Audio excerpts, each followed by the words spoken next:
Hi, everyone. Good morning. Thank you all for joining us for the National Small Nonprofit Summit Day 2. Uh, this session will be about board recruitment and onboarding. So we'll be diving into how to find the right board members for your organization and also how to get them ready and engaged right off the bat.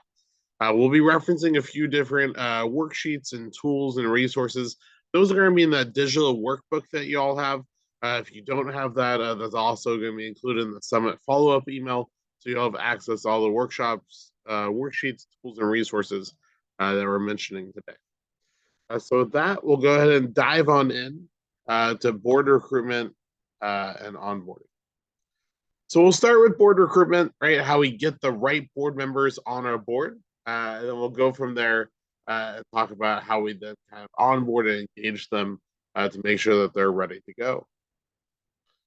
So we'll get into some specific tips here in a second, but just to outline the process. And I'll say also, this is a really important part of board recruitment that we have a process, right? A lot of this, beyond the kind of practical tips we'll share right now, is really shifting uh, the mindset around board recruitment from scarcity to abundance, right? So a lot of times when we go into board recruitment, we're thinking, how can we find someone that's willing to serve on the board? I really need board members. I don't have enough people in my pipeline. And that leads us to very quickly saying yes to the first person we find that's willing and able to serve on the board. It also leads us to not really having a goal based process. So it's important instead we reframe this just as we are when we're thinking about volunteers or donors in general, that there are ultimately people in the community that want to serve on a board, that want to commit to this organization, want to commit to the mission. We just need to find them. We need to get them on board and get them engaged. But coming at it from that abundance mindset and coming at it from also shifting the power dynamic. So a lot of times, right, we're so grateful and thankful as we should be for board members to join, but forget that this is also a leadership opportunity, an honor, a responsibility that they're taking on as well. So we want to make sure that we're balancing that power dynamic. We're coming at this from an abundance mindset. And that's going to allow us to have a really thoughtful process instead of kind of be reactionary. So we'll talk about that thoughtful process today. So what that process can look like in terms of kind of the major steps to consider. The first is knowing what you need, right? So we're going to shift our recruitment process from I will take any board member to shifting to I'm looking for someone with this background, this experience, this identity, this experience. And as I start having those specific targets and goals for recruitment, where I'm filling in gaps on my current board, uh, that's really where I'm going to have the most successful board recruitment process. Next, as we know what we need to kind of reach out and identify candidates, right? We need to build that pipeline, build that pool that we can draw from for board members. So we'll talk about what that outreach looks like. But based on those goals, this becomes a lot more strategic, right? So again, if I'm just taking anyone that's willing to serve on my board, my pool of candidates is everyone. So my outreach has to be really broad, right? I have to get that out there in every possible way I can. And while we're still going to go for the public outreach, uh, we have some more specific goals. A, some individuals might come to mind, and B, we can go to specific networks, right? Not to kind of give away all some of the tips that we'll talk about during that section here in a second. But if I really want someone with a finance background, I might be looking at the local, association of accountants, right? So I can start doing some targeted outreach once I have those targeted goals. And then third, right, now that we have some people interested, we want to have some type of evaluation interview process. This doesn't have to be overly onerous, doesn't have to be a really high burden for candidates, but we do want to have some process there. When we talk about that kind of shifting power dynamic, where it's not just thank you, thank you, thank you to board members, but really that board members and staff are in partnership, right? As it should be. The executive director and the board are real partners to leading the organization. This evaluation interview process is actually really important to set that tone at the beginning, that this is a responsibility and this is something that you're being selected for, that we're hoping that you'll really engage in. And if instead we just ask and then they're just on the board and there's no kind of evaluation interview process there, harder to kind of set that kind of partnership dynamic. So that's actually a really important piece for both the long-term relationship, then also obviously to make sure you get the right board members. Fourth, we're going to have selection, right, where we choose those board members, we celebrate their initial inclusion, and then equally important to all this is that we onboard them. We'll talk about this during the second half today around board onboarding, but it's a little bit like with staff hiring. Right? If I hire an awesome staff member, absolute rock star, going to be amazing on the team, I don't invest the time to onboard and engage them, train them, connect them, etc., they're probably not going to make a big impact for us, right? They're probably not going to self onboard. Very few kind of staff do. It's the same with board members. If we just bring them on and then don't do anything with them, every now and then you'll have people that are a real self starter and maybe reach out and try to do some different activities.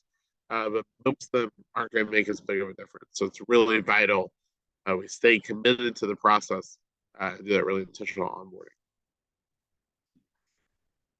So the first tip today is around that setting goals.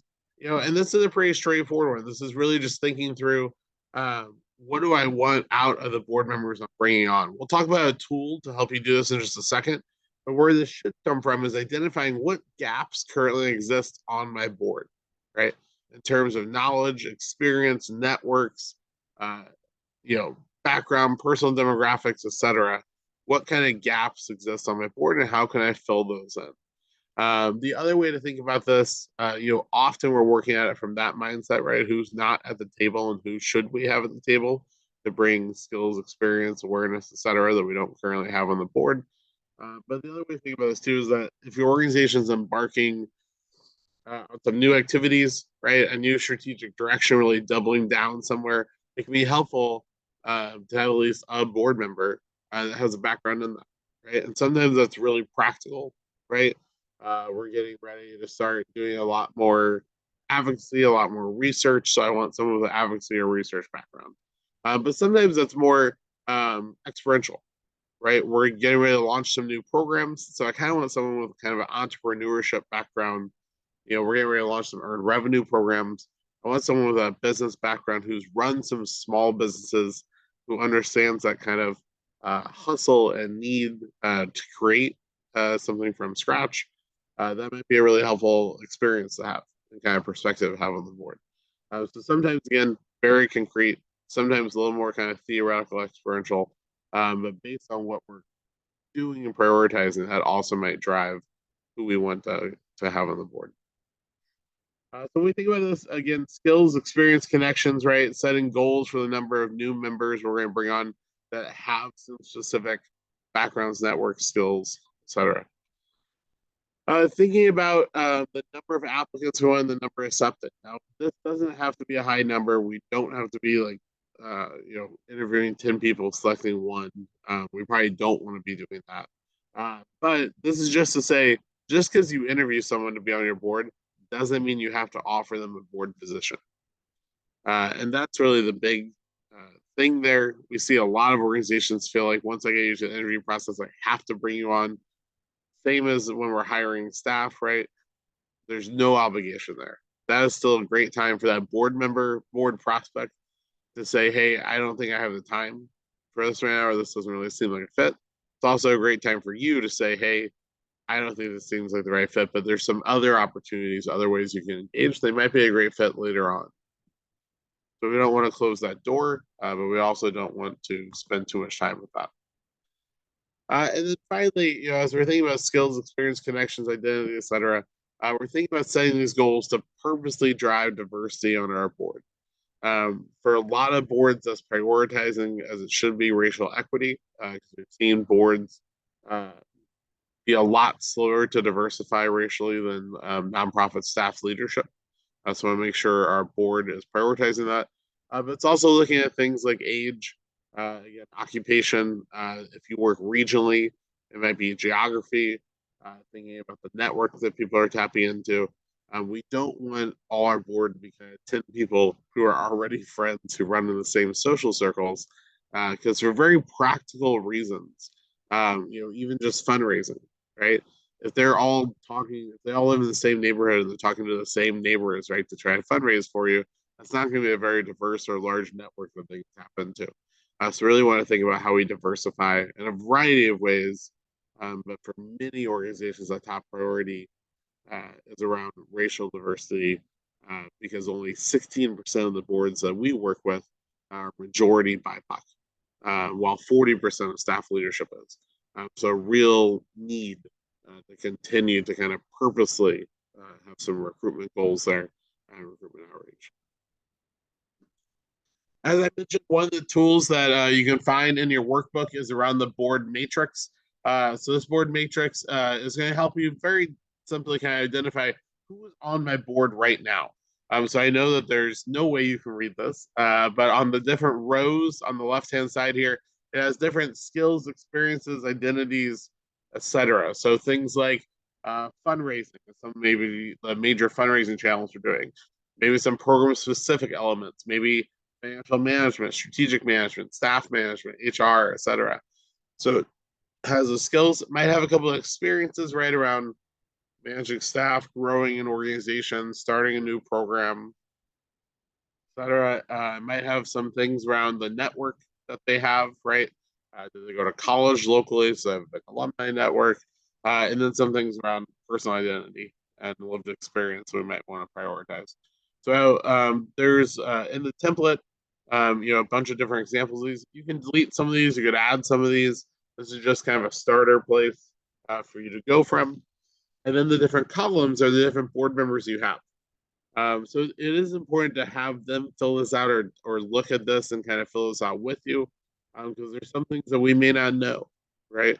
A good amount of foundations these days, in addition to asking for the racial diversity of our board, are asking about if any of our board members have military service, if any of our board members have a disability.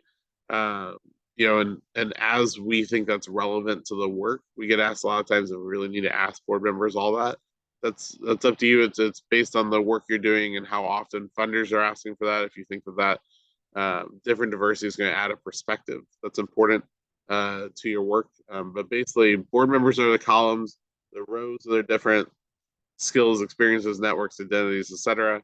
And you're filling this out to see where are their gaps, right? Like no one on our board has any marketing experience. It'd probably be helpful to have a marketer, right? We only have one person with financial experience they're rolling off next year. So maybe I proactively would try and build a bench there a little bit of a couple people with that. And that's one thing I'll say too with this matrix tool. A lot of times folks say like, okay, well, I have someone in this bucket, so we're good. But not only can sometimes be helpful to have multiple people in a bucket, especially if it's strategically important to us, but it's also the fact that they eventually will roll off the board, either very soon or at least at the end of their term. So I want to make sure I'm building that bench, especially if it's for something critical like financial management. I only have one financial person there, my treasurer, no one else. When they leave, then I have a real vacuum there, right? I don't have someone to step in. So it's important we're thinking about that transition as well. Second tip here, we want to think about our recruitment, including external networks. So, right, so traditional board recruitment is me and my board think about our friends, our family, our direct contacts, who might be a fit. We invite them to join the board. That definitely still has a place. We definitely want to be thinking about who do we know could be a good board prospect. But if that's all we ever do, we're probably not going to really get a lot of diversity, especially diversity of our networks, because I already know you. So in some way, we're running in the same network to some extent. If I'm recommending you, it's not just someone I like saw on the news or read an article about, but it's someone I know. So it's important. We're also doing some external outreach. This is how we're going to get kind of brand new people into the organization. So a couple of tips for doing that external outreach. One is to use existing networks, right? So there's already networks of people. A good example of this is alumni networks. There's already networks out there. They're looking to engage their membership. They're often looking for civic opportunities to put in front of their membership. So this is the easy one to reach out to. And again, based on our goals, right? We're looking for accountants. For those of you that are in the DC area, like there's a DC chapter of like the CPA, Certified Public Accountant Association, right? So like is an association of accountants, right? So we can reach out to them and say like, hey, can we share this board opportunity, share this volunteer opportunity with you, right? Can get the word out about this. So thinking about what existing networks exist, especially professional associations or civic associations that can tap into to find new and engaged board members. Secondly, making sure we have a job description. This is another thing that's in that workbook, but as a job description for board members. The same as when we're hiring staff, we want people to know here's the expectations. The biggest thing we talked about in the board engagement workshop yesterday was that the number one reason for staff and board miscommunication or arguments, right, or disagreements, unhappiness, is around expectations not being aligned. So it's really important we're thinking about how we align those expectations from the get-go before prospects are even on the board, and creating that job description is a great way to do that. Looking at peer organizations, now this is not to look at those kind of peer organizations of yours and then take those actual individuals from their boards um, in most cases. But this is to look at those peer organizations and say, what types of people do they have on their boards? What companies are they pulling from? Sometimes they'll have really specific uh, trends we'll see there. We talked to one nonprofit who was doing this, and they realized, they worked at a specific social issue, that there was a local accounting firm that was on like every other board of their peer organizations. And it's because that organization, that accounting firm had decided like that was their social issue priority locally. And that nonprofit never would have known if they hadn't looked at who else was on the board of, again, their kind of peer similar organizations locally. Sometimes it's more kind of high level than that, right? You look at that and you realize, oh, all these different organizations have someone from a bank, right? And maybe that's going to be a priority for me. And fourth, we're thinking about how we kind of are sharing this kind of broadly online, right? So this is going to be the least effective of these four in terms of kind of job descriptions kind of separate things. So least effective of these kind of three activities here, but can get some really great people, and also helps raise awareness, right, of the opportunity. You never know who's going to see that. So you can post it broadly. We would say if you're going to post on a broad jobs network, we would encourage LinkedIn as usually getting the best results. Other ones we see people typically use, but also looking at like local community boards. Nextdoor is a good opportunity here, or a good example, I should say. Nextdoor is a neighborhood-based app, right? So you have to be someone living in the neighborhood to be on it. And you can post the local volunteer opportunities. You can post that board opportunity there, especially if you had like a hyper local work, or your work was specifically in the neighborhood. But there's job boards locally, right? So looking at that kind of one level down from just throwing it up, on this kind of giant kind of national job board, putting on something a little more local, and obviously sharing it on social as well. Another worksheet that is in that workbook. This is just to help you think about both for yourself, but also you can do this activity with your board members, how to think about your network of who might be able to be a board member. One reason why this is so helpful is that if I usually ask you, just like, hey, who do you think of? You're just thinking of the first people coming to mind, right? Any of us know a lot of people, right? Past colleagues, current colleagues, friends, family, neighbors, people that go to the civic association, the hobby, the church, etc. that I attend. The board members are thinking about a lot of groups and inevitably are going to forget some folks. But if instead we're walking them through like, hey, here's the traits we're looking for. Who do you know from a professional setting? Who do you know from a personal setting? Who do you know from an academic setting? As we're walking people through that, it makes it a little more likely they're thinking a little deeper in their network, and they might come up with a better idea for us. All right. So the third tip is as we kind of think about this recruitment, how do we initially build some connections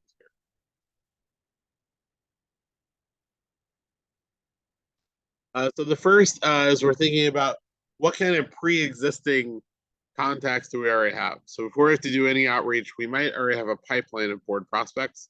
So it's a good thing to be able to tap into there. We might have some donors, some volunteers that we think might be good for the role.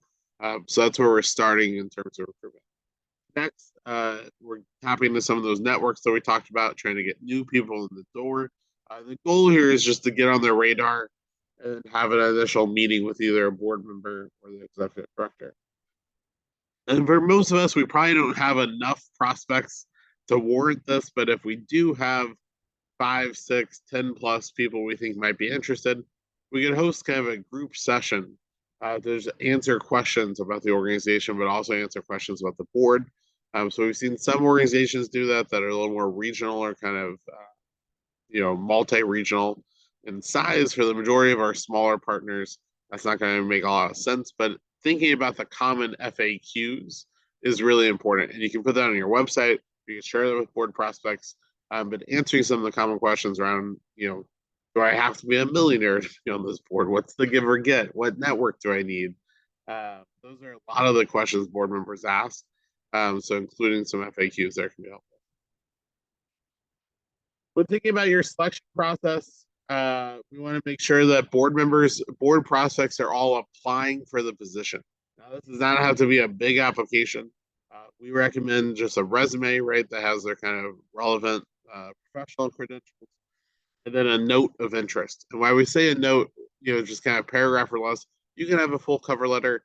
We're of the mindset the world doesn't need more cover letters than it already has. So just, kind of short paragraph, but telling the board basically when they're looking at this, like, why does this person care? Right? The number one trait of a successful board member is passion for the actual work the organization's doing. It's great to have the skills, the network, be able to give individually, fit all these different boxes. All that's great.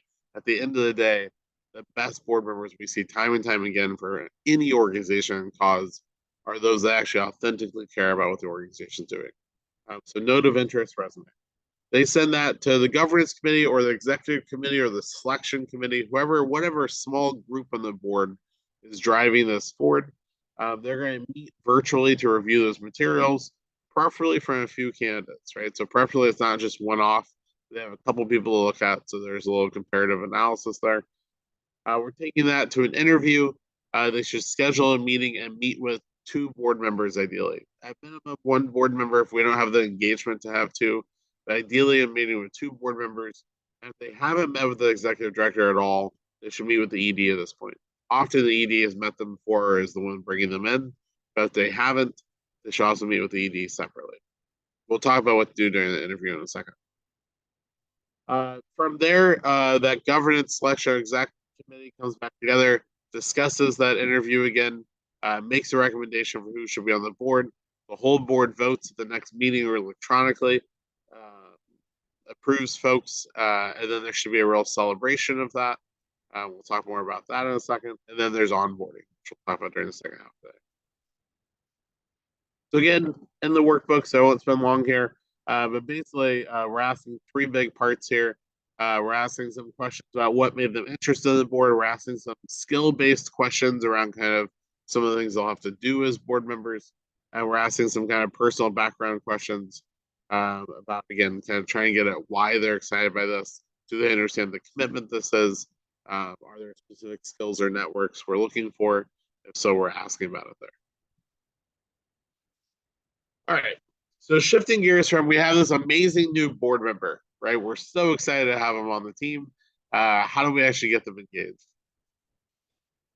So the first step here is really thinking about who's going to own board onboarding. This is something that falls through the cracks. A lot of organizations have that.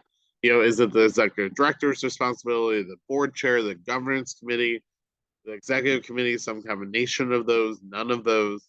So thinking about who on the board is going to own, obviously the executive director is going to be involved, but ideally a board member who already is on the board is owning the onboarding process. As we say, anytime we're talking about a board management workshop with our partners, caveat being that if you don't have that current board engagement, you as the executive director might have to drive this forward now. But long term, we want to get to a point where a board member is owning this. So when we think about ownership there, usually it's going to be the executive committee or governance committee, led by either the board chair or the governance committee chair. We could have a new member committee if we have either enough new members coming on or a big enough board that we have room for that space, but we usually don't. And it should be a mix of board members, preferably a couple that are newer or new-ish, and a couple have been on there for a while.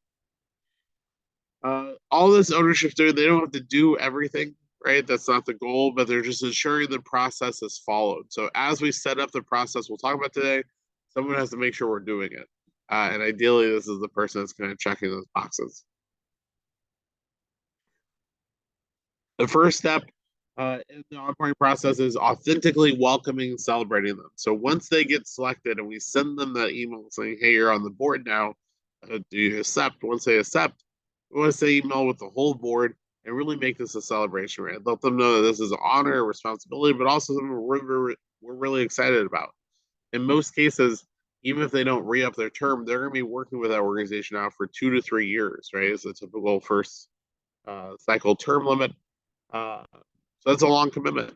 So we want to make sure that they're excited and we're excited. So celebrate that. Include the whole board on the email, introducing them. Try to prompt a couple board members to reach out and say like, "Hey, we're really excited to have you on the team." And build some time in to connect with other board members at the next meeting, so they know that when they go to that first meeting, they're going to have a chance to meet people. One of the things we've seen be really successful for organizations, and again, as I always do, caveat that you may not have the board engagement currently to pull this off right away, but as you're able to, we see this be a really important program to do. That for multiple organizations, where you think of and point to specific examples, has made a real difference in terms of their kind of board onboarding and board engagement. Is some type of board buddy, board mentor program. So this is just when that new board member comes on, they get assigned to one of our existing board members, and that existing board member is going to work alongside the board chair and executive director to make sure this person gets onboarded appropriately. Now, again, as we said, with kind of the whoever's owning the onboarding process, they don't have to do everything. This person is really just there to be kind of that buddy, mentor, peer that helps get them kind of acclimated to the board. It's a facilitation role. So I think trying to stress to the buddy, you don't have to be able to answer every question. You don't have to know a deep financial management question. You don't have to understand the exact dates and moments of our organization's history, but you help connect people, right? A lot of times new board members are scared to ask questions. They don't want to seem like they don't know the answer. But if we have someone that's a peer of theirs on the board, they're more likely to ask the questions that they need to. That's going to help them onboard and become more engaged faster. What this buddy's doing, kind of practically speaking, ideally they're going out to coffee or doing a Zoom, kind of getting connected, kind of socially at some point early on. But then they're checking in, kind of very early on, probably setting up that initial meeting. Then they're checking in before the first board meeting, see if there's any questions. After the first board meeting, see how things went, and then on kind of a monthly basis for a few months. So at most, we're talking about like 5 meetings over kind of a 3 to 5 month, 3 to 6 month period. Not a heavy lift, but helpful for that person to know, like, hey, you don't always have to reach out to the chair or ED. If you have a question, go to Mike. Mike can help you, right? So having that kind of go-to person can be helpful there. And then finally, it's a relational role, right? So, it's going to do some real tactics. It's very strategic for us to have. At the end of the day, to try and make that person feel comfortable, connected. It can also be helpful with kind of covering some of the things in onboarding that we wouldn't necessarily think to in a training. So things around board culture, things around kind of board norms, right? Board goals. Some of that's going to come up in the training that we do, but some of that's going to be better from a peer-to-peer perspective. We are still going to use a board handbook. We see this as a really useful resource, but the goal here is to make a handbook people actually refer to. If we make a board handbook and no one ever reads it, did we ever make it, right? Very much kind of hold the tree falling in the woods. We don't hear it. So when we think about board handbooks and what are helpful here, wanted to be a useful resources. So we're not including everything in the kitchen sink. We're just including stuff we think is going to be helpful. So in terms of kind of the past of the organization we want to provide context for, if we have like a one-page organizational historical summary, right, or just a one-page timeline or something, that can be really helpful if we've been around for a while, right? So if you're an organization that we've been around for 20 years, having that one-page narrative timeline, etc., might be helpful for people to kind of understand what was happening at the organization. The last strategic plan. So if you had one, if you had a last set of strategic goals, that's going to be helpful for folks that kind of understand where you're coming from. Uh, Major financial documents like 990 or audit from 2 years ago and last year. So people again can look at that kind of comparative financial journey and any other important kind of milestone documents there. From current stuff, so the past things we can pull in, and we only have to update like once every other year, once a year. The current things, these are gonna be things we have to pull probably every like 3 months. So if we're doing recruitment in March, but then also again in October, we might have to update it when we do the October round. The minutes from the last two board meetings, so folks know what is the current conversation about. Financials from the past 2 months, so they know how things are currently going. A budget versus actual for the year, so they can get caught up. The current budget that we're under, which would be kind of included in the budget versus actual, but making sure there's a clean copy too. We have a current strategic plan or annual goals, an org chart, so they know who's working there. A board roster, so they know who's on the board. And again, if we have some type of very quick program summary, so one page, here's the 4 or 5 things we do.